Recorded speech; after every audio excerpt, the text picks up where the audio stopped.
لا حول ولا قوة إلا بالله العلي العظيم.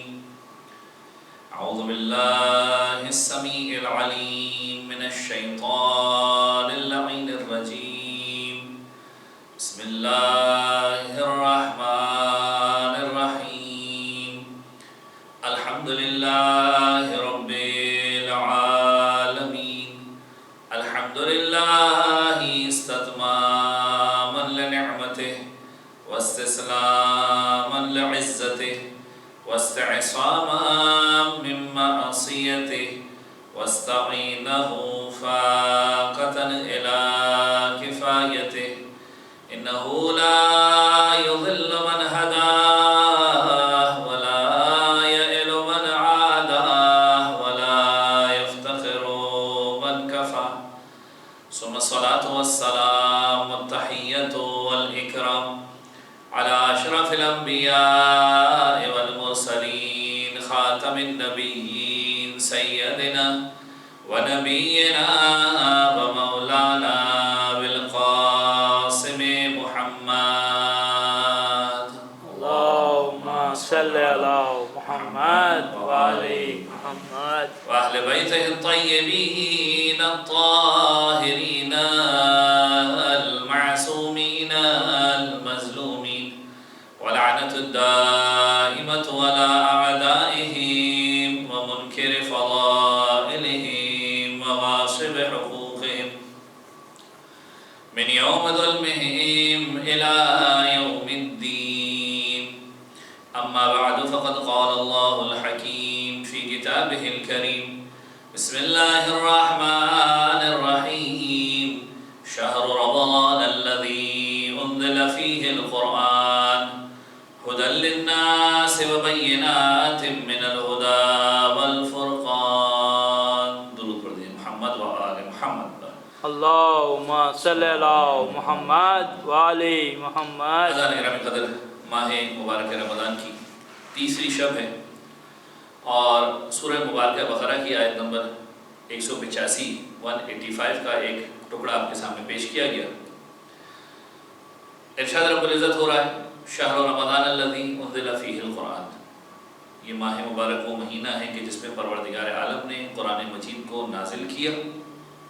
ہدی للناس وبینات من الہدی والفرقان. اور اس میں انسانوں کے لیے ہدایت ہے اس قرآن مجید کے اندر، اور حق و باطل کے درمیان فرق کرنے والی محکم دلیلیں ہیں. عزیزان گرامی، ماہ مبارک رمضان کے 2 دن بڑی تیزی سے گزر گئے اور آج تیسری شب ہے. یقیناً یہ برکتوں سے بھرپور مہینہ کہ جس میں انسان کی ایک ایک کیفیت کو ثواب کے ساتھ تعبیر کیا گیا. خطبہ شعبانی آپ کی خدمت میں پیش کیا جا رہا ہے اور آپ وہ جملے سن رہے ہیں کہ جس کے اندر کبھی آپ کے سونے کو عبادت قرار دیا جاتا ہے، کبھی آپ کے سانس لینے کو عبادت قرار دیا جاتا ہے. کچھ لوگ صرف سانس لینے کی عبادت حاصل کر لیتے ہیں، کچھ لوگ صرف سونے کی عبادت کو حاصل کر لیا کرتے ہیں. لیکن یاد رکھیے کہ یہ ماہ مبارک ان عبادتوں سے بہت آگے بڑھ کر عبادتوں سے بھرپور مہینہ ہے، اور اسی لیے اس کی فضیلت کو خاص قسم کے انداز میں اہل بیت علیہ السلام نے بتایا. جس انداز میں اس ماہ مبارک کی فضیلت کو سمجھانے کی کوشش کی ہے، واقعاً روایتوں کے جملوں میں یہاں تک جملہ ملتا ہے کہ معصوم فرماتے ہیں کہ اگر تمہیں ماہ مبارک رمضان کی اصلی فضیلت پتہ چل جائے تو تم یہ تمنا کرو کہ پورا سال ماہ رمضان. اتنی زیادہ فضیلت، گھبرانے کی ضرورت نہیں ہے. پروردگار عالم نے 30 دن ہی رکھے ہیں رمضان کے. یعنی معصوم فرما رہے فضیلتوں کے اعتبار سے، نعمتوں اور برکتوں کے اعتبار سے پروردگار عالم نے اتنی اہمیت اس کی رکھی. اور جب ماہ مبارک کی فضیلت کو سامنے پیش کیا گیا تو مختلف جملوں سے مختلف انداز میں پیش کیا گیا. مولا کائنات امیر المؤمنین علی بن ابی طالب علیہ السلام مسجد کوفہ کے اندر خطاب کرتے ہوئے فرماتے ہیں، دیکھیں کس انداز میں فضیلت ماہ رمضان کو پیش کر رہے ہیں. فرماتے ہیں ایھا الناس ان ھذا الشہر فضلہ اللہ علی سائر شہورہ. یہ وہ مہینہ ہے کہ جسے پروردگار عالم نے سارے مہینوں پر اس انداز میں فضیلت دی ہے کہ فضلنا اہل البیت علی سائر الناس.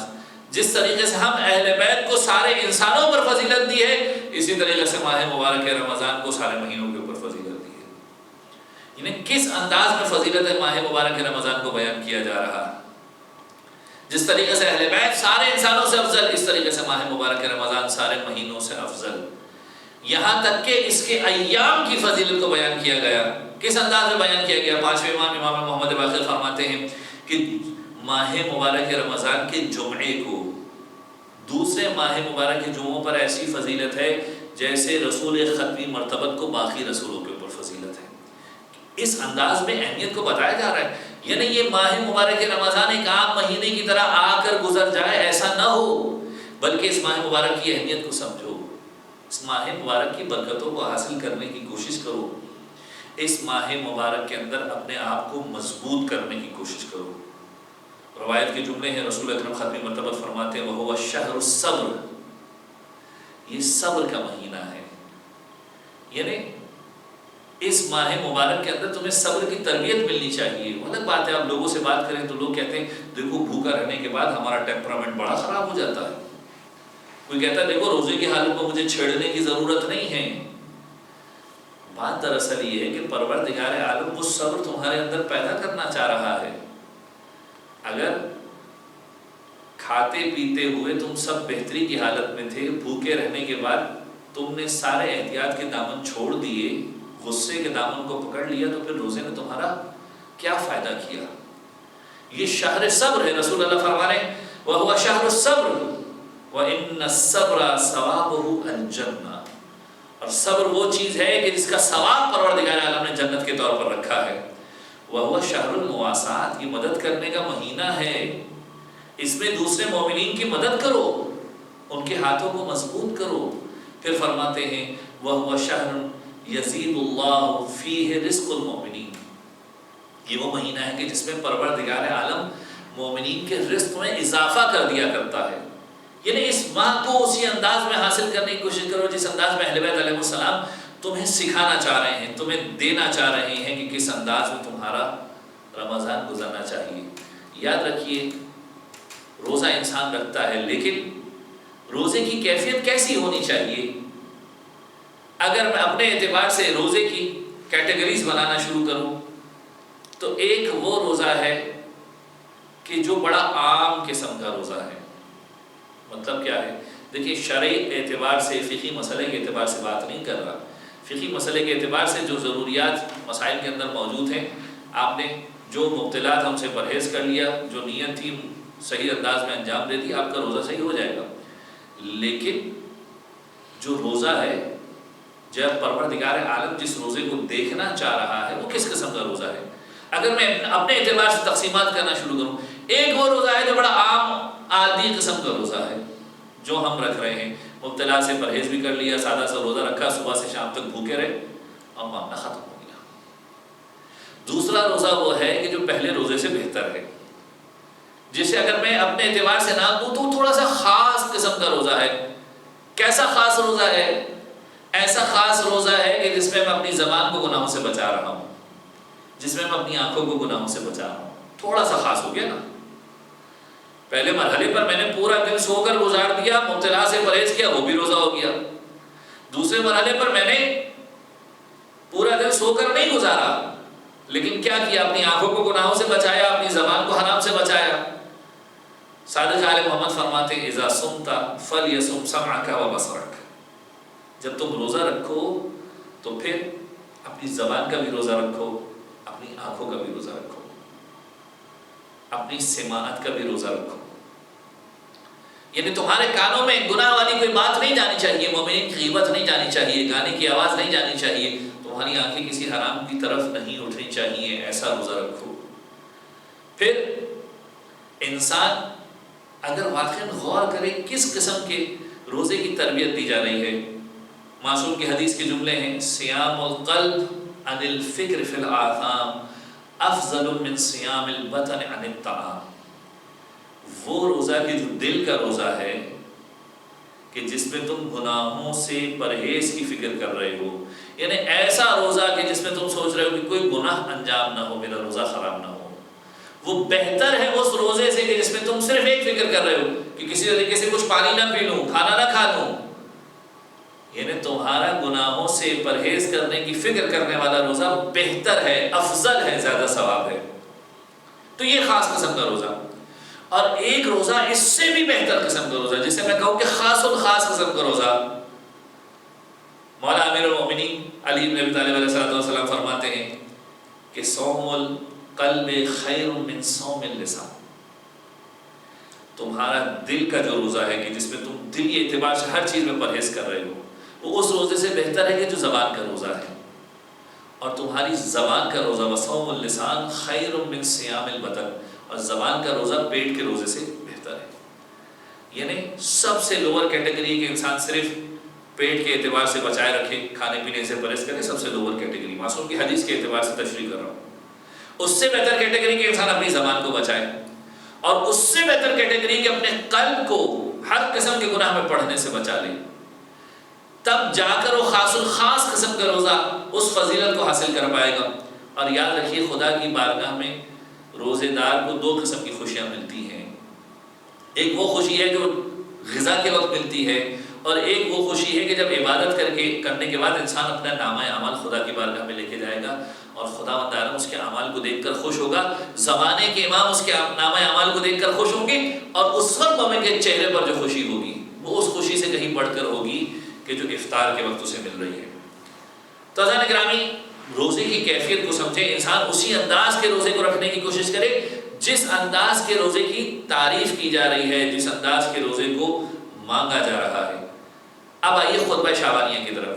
آج خطبہ شعبانیہ کا آخری حصہ آپ کی خدمت میں پیش کر رہا ہوں، اور بڑی تیزی سے بات کو مکمل کروں تاکہ حصہ ادھورا نہ رہ جائے۔ کل آپ کی خدمت میں نے عرض کیا تھا کہ خداوند عالم رسول اکرم فرماتے ہیں خطبہ شعبانیہ کے اندر، تمہاری پیٹھ گناہوں کے بوجھ سے بھاری ہو چکی ہے، لہٰذا طولانی سجدے کرو، لمبے سجدے کرو، اور اسے اس بوجھ سے آزاد کروا دو۔ پھر فرماتے ہیں کہ اے لوگوں، اب اس ماہ مبارک کے اندر کچھ چیزوں کی خاص نصیحت کی جا رہی ہے۔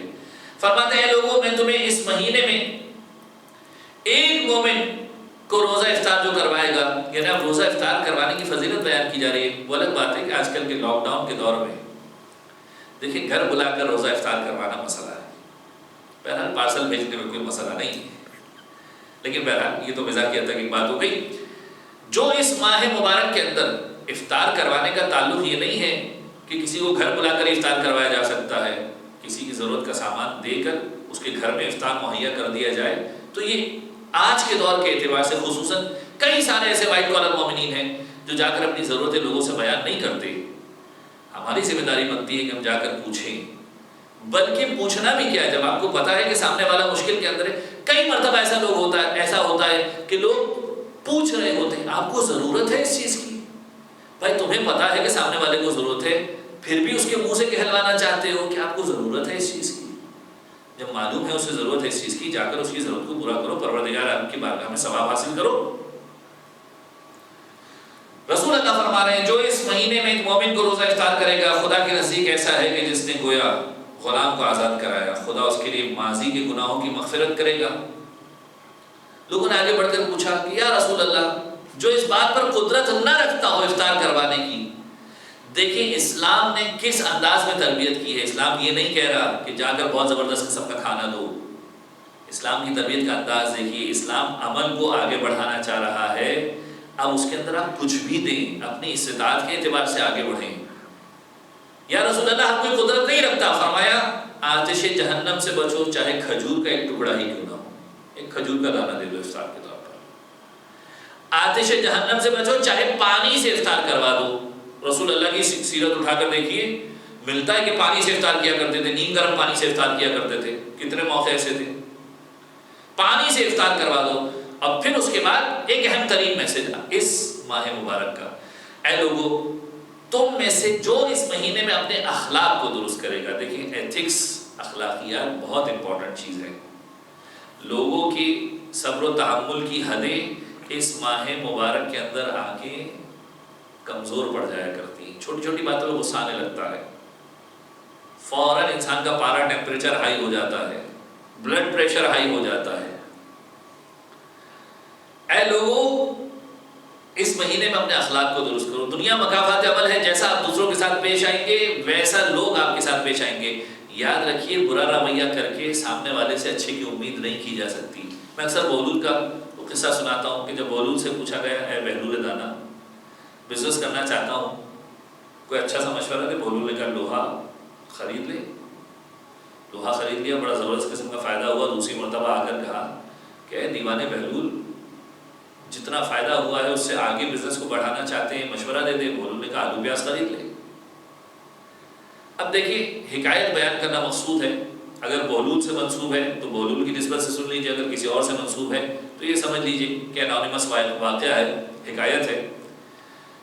جب دوسرا مرتبہ کہا گیا اے دیوانے تو جواب ملا کہ ایک کام کر آلو پیاز خرید لے. آلو پیاز خریدی، سڑ گئی. غصے میں آ کر بہلول کے پاس آ کر کہا کہ کیسا مشورہ دیا تھا، سب کچھ برباد ہو گیا. بہلول نے کہا کہ میرے مشورے کی وجہ سے تو برباد نہیں ہوا، تو اپنی فکر کی وجہ سے برباد ہوا ہے، اپنی باتوں کی وجہ سے برباد ہوا ہے. کہا کیسے؟ کہا جب تو نے دانا کہہ کے پوچھا تو میں نے تجھے داناؤں والا مشورہ دیا، اور جب تو نے دیوانہ کہہ کے پوچھا تو میں نے تجھے دیوانہ والا مشورہ دیا. تو ایک دیوانے سے کیا ایکسپیکٹ کرتا ہے کہ تجھے اچھا مشورہ دے گا؟ یعنی انسان جیسا ہم رویہ رکھیں گے سامنے والا ویسا جواب دے گا. اس ماہ مبارک کے اندر اپنے اخلاق کو درست کر لو. جو اپنے اخلاق کو درست کر لے گا وہ پل صراط سے بآسانی گزر جائے گا جس دن سب کے قدم ڈگمگا رہے ہوں گے.